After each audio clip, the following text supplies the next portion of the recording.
Chers auditeurs, bonjour, je suis ravie de vous retrouver sur la chaîne Le Salut de l'âme. Alors aujourd'hui, j'ai la joie de recevoir René. Il est investi aujourd'hui dans l'Église alors que autrefois, René, il a eu de grandes épreuves. Alors bonjour René. Bonjour. Je suis heureuse de vous recevoir René. Ça va? Ouais, ça va. Voilà. Ça va bien. Ça va. Alors, j'aimerais savoir dans quel environnement avez-vous grandi?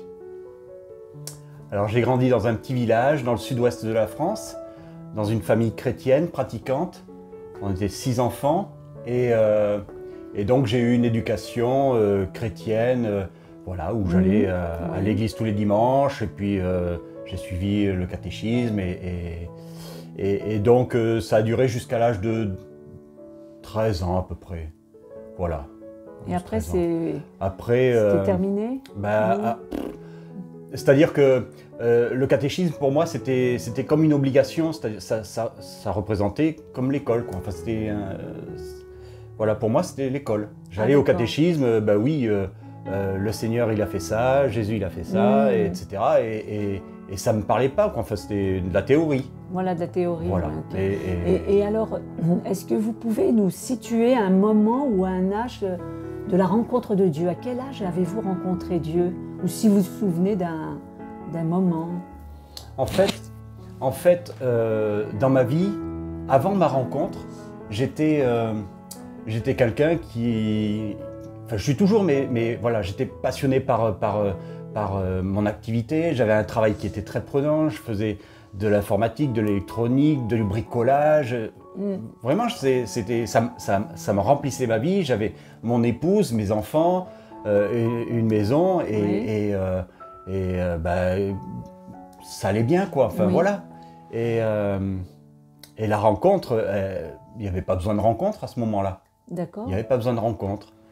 Vous n'êtes jamais posé la question, en fait, la question de Dieu? Non, pas spécialement. Enfin, voilà. Il y a quelque chose qui existe, ça vient de mon éducation, voilà, et le Seigneur est là, bon, voilà, mais voilà. Chacun de son côté. Ok. En fait, j'estimerais cette conversion à l'âge de 44 ans à peu près. 44 ans, mais que s'est-il passé à 44 ans? Il s'est passé qu'il y a eu une grave épreuve dans ma famille, dans ma cellule familiale. Je ne vais pas rentrer dans les détails parce que ça, c'est pas le propos, mais en tous les cas, j'ai fait face à des difficultés qui m'ont complètement déstabilisé, complètement mis à terre.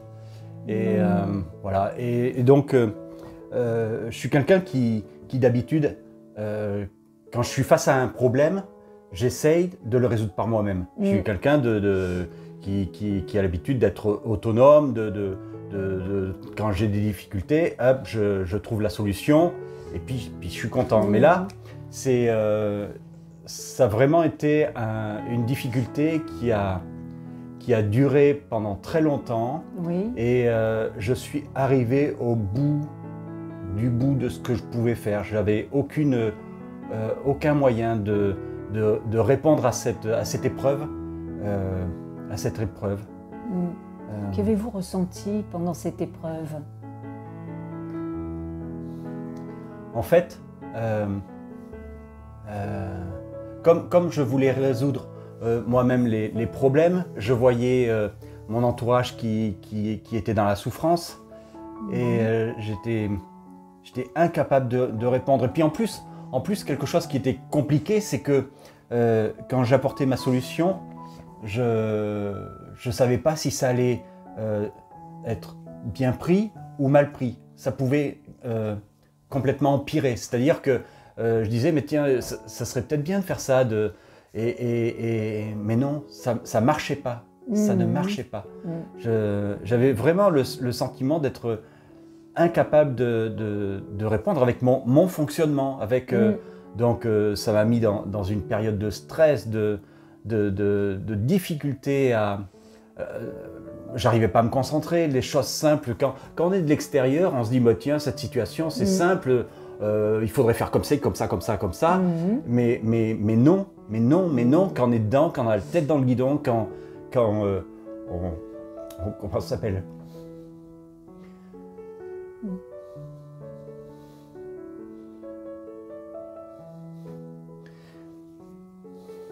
C'était très dur.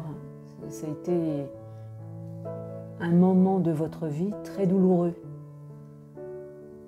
Essayez Oui. de l'exprimer, Oui. René.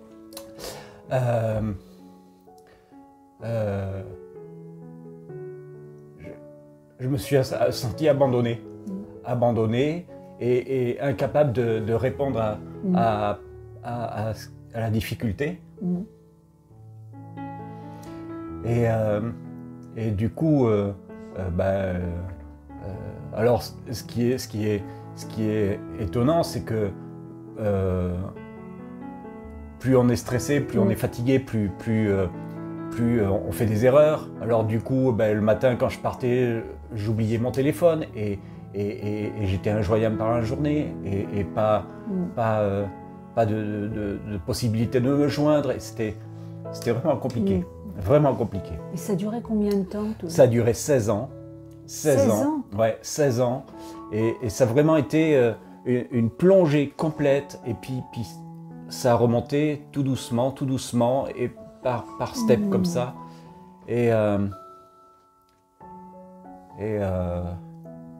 voilà, c'était vraiment difficile. Vous avez ressenti de la colère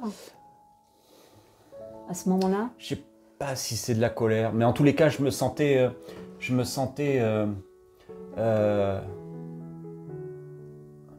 anéanti, incapable de réagir, Ce qui, normalement, aurait pu être simple, pour moi, c'était compliqué. Même, et puis en plus, pendant cette période-là, j'ai eu des moments où j'étais dans des postes, à des postes avec des changements de responsabilité, et puis c'était très compliqué, de l'incompréhension, il n'y avait pas de bienveillance. Enfin, c'était une période où vraiment je suis arrivé au bout de ce que je pouvais faire. Et les personnes extérieures n'ont rien vu? Par exemple, vous parlez de votre travail, les collègues n'ont rien vu? Non, ils ne voyaient pas. Vous avez vraiment tout Parce que intériorisé peut-être? J'ai tout intériorisé, puis c'était j'ai une grâce de joie. Enfin, je ne sais pas si c'est une grâce de joie, mais en tous les cas, je présentais la bonne humeur, j'essayais d'être joyeux. Enfin voilà, je trouvais que ce moyen-là. Et du coup, il y avait comme une contradiction entre ce que je vivais, mon besoin, ce que je montrais et ce que les autres m'apportaient. Donc du coup, voilà, c'était un enfermement. Vous n'étiez pas le même au travail, quoi. Non. Voilà. Non.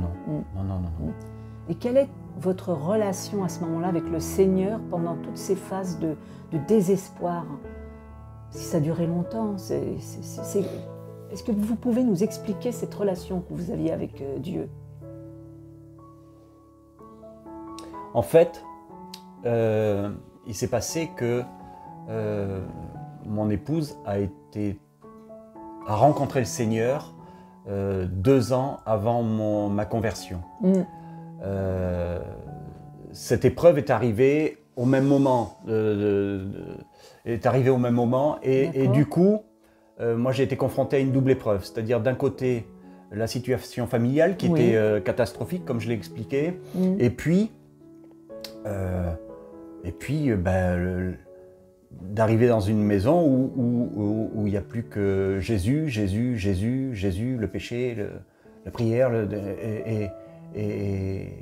mais pas supporté. J'étais bousculé, je supportais pas. Alors évidemment, j'avais pas envie de rester. Enfin, j'avais envie de fuir, quoi. C'est clair. J'étais pas prêt à changer. Oui. Voilà. Et puis un jour, on m'a posé la question. Je me souviens, on était au téléphone avec une personne et elle me dit: mais qu'est-ce que tu comptes faire? Parce que moi, j'étais dans une situation où j'étais au bout de moi, au bout de ce que je savais faire, au bout de ma réflexion. Pourtant, j'ai de la ressource, mais j'étais au bout voilà. Et je me suis dit: mais René, là, il y a un choix à faire, qu'est-ce que tu fais? J'ai dit: je choisis le Seigneur. Je dis oui. Ouais. Et il vous a touché à ce moment-là? Il vous a... Pas spécialement à ce moment-là. Je me suis dit, mais c'est ma planche de salut. Je dis oui au Seigneur, c'est ma planche de salut. J'ai pas d'autre solution. Voilà. Et donc le Seigneur, j'ai décidé du jour au lendemain de lui faire confiance, de faire confiance coûte que coûte à ce qu'il me dit, ce que j'entends. Oui. Voilà. Voilà. C'est cette relation que vous avez avec le Seigneur, hein, une relation d'amour pendant tout ce temps. Oh, c'est venu plus tard, c'est-à-dire que c'est venu plus tard, parce que j'étais en mode combattant, c'est-à-dire je choisis de dire oui au Seigneur et c'est ma seule planche de salut et le comment ça s'appelle, quand j'étais face à une difficulté, il y avait le côté homme avec mes problématiques, mes questions, les questions sans réponse, et puis le Seigneur qui me proposait une solution qui était tellement plus simple, de lui faire confiance. D'accord. Et j'ai décidé de lui faire confiance. D'accord. Et vous avez vraiment lâché prise à ce moment-là? Ah, ça a été long. Ça a été long. Ça a été long parce que on est toujours bousculé, on est toujours, il y a toujours les vieilles idées qui reviennent à la surface, le doute, la peur parce que j'avais une envie de résultat rapide, c'est-à-dire que la situation était catastrophique, je voulais trouver une solution, voilà, un claquement de doigts et puis c'est bon, on passe à autre chose, quoi. Mais non.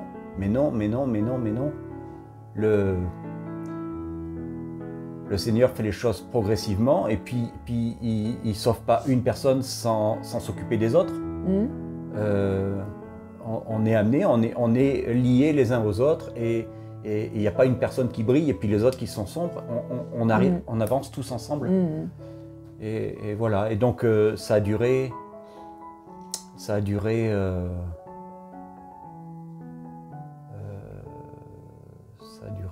12 ans, 13 ans. 13 ans. Ouais. 13 ans ce cheminement. Il fallait que moi je me transforme.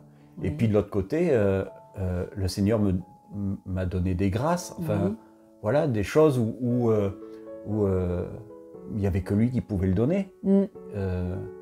Voilà. À chaque fois je l'ai appelé, à chaque fois je lui ai demandé un coup de main, une situation. Alors évidemment, il y a des fois où c'était difficile, mais c'est parce que je me sentais pas ajusté. D'accord. Et d'autres fois où vraiment on a eu des événements qui ont clairement montré que le Seigneur était là et qu'il était, qui nous donne sa paix. Oui. Et puis à un moment, le Seigneur il m'a montré des choses où j'étais pas ajusté. Il m'a montré des fois où j'ai blessé des gens et j'avais à choisir. Tu veux quoi? Tu veux continuer à être en colère contre eux ou tu veux te réconcilier puis voilà. Et donc j'ai dit, mais Seigneur, moi j'ai envie de me réconcilier avec eux, je te fais confiance, j'ai décidé de te faire confiance, je vais aller jusqu'au bout, de toute façon c'est comme ça, c'est un choix et je l'assume complètement. Et donc je sais qu'il y a 3 ou 4 personnes où j'ai pris le temps de les contacter, de leur dire voilà, je sais que je t'ai dit ça s'est passé comme ça, mais vraiment je te demande pardon du fond du cœur, c'était pas ce que je voulais, je suis désolé, et voilà, et dans l'idée c'est que après c'est comme s'il y avait un poids qui était plus là, c'est-à-dire que quand j'imaginais la personne avant, je me sentais pas à l'aise, je me sentais pas en paix, quoi. Et donc du coup, après avoir demandé pardon, à tort ou à raison, parce qu'après tout, j'avais peut-être mes raisons, mais lui aussi, il avait peut-être ses raisons.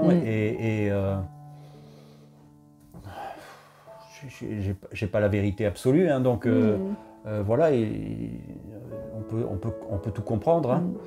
Et donc, à tort ou à raison, j'ai décidé de lui dire, me demander pardon, de lui dire bah, écoute, je suis désolé, j'ai fait ça, c'était stupide, et voilà. Mais après, ça m'a complètement libéré, enfin complètement. Et puis au niveau familial, ça a permis de nous restaurer, voilà. Mais je pense que c'est vraiment la bonne chose à faire, c'est identifier les gens avec qui on n'est pas bien et voir pourquoi, et puis faire un pas, faire un acte de foi, en se disant mais j'ai peut-être tort, après tout, pourquoi pas, voilà. Vous êtes père de famille, c'est ça? Oui. Je suis père de 2 enfants qui sont grands maintenant et qui vont bien. Ils vont bien et ils suivent le pas du Seigneur aussi. Ils ont aussi vécu une conversion? En fait, la conversion s'est déroulée quasiment dans les quelques années en même temps que moi. C'était une conversion familiale.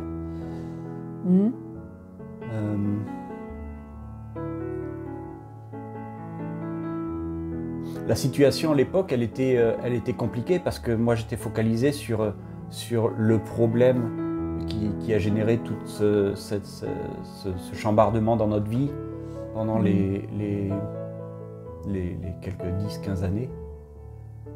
Et du coup, mes enfants, ils ont été livrés à eux-mêmes. Non seulement je ne savais pas résoudre la problématique, mais d'un autre côté,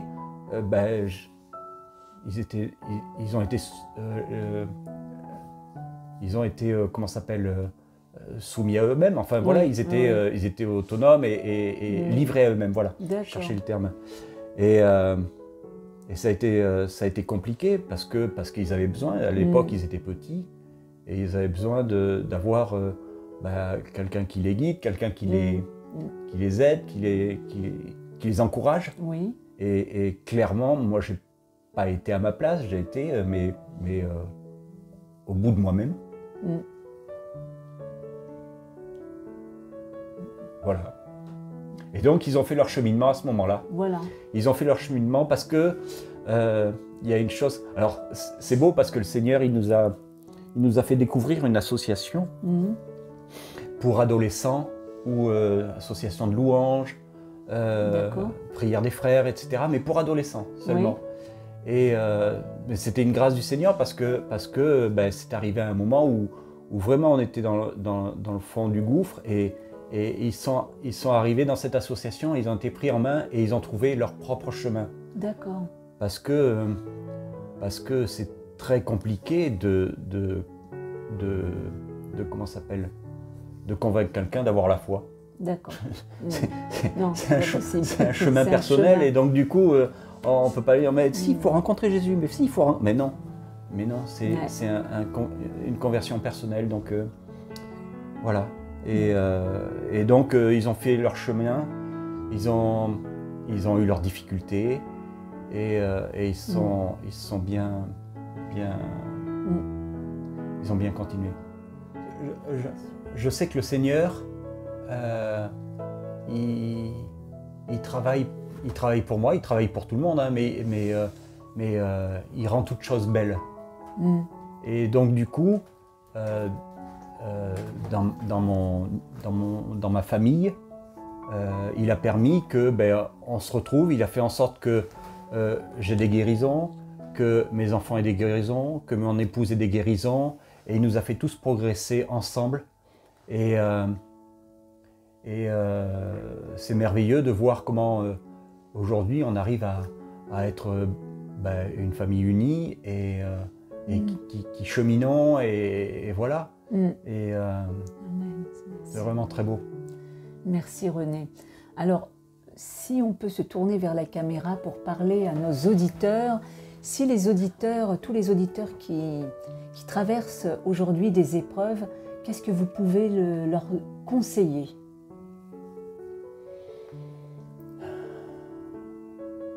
Moi, je leur conseille de faire le choix de la confiance.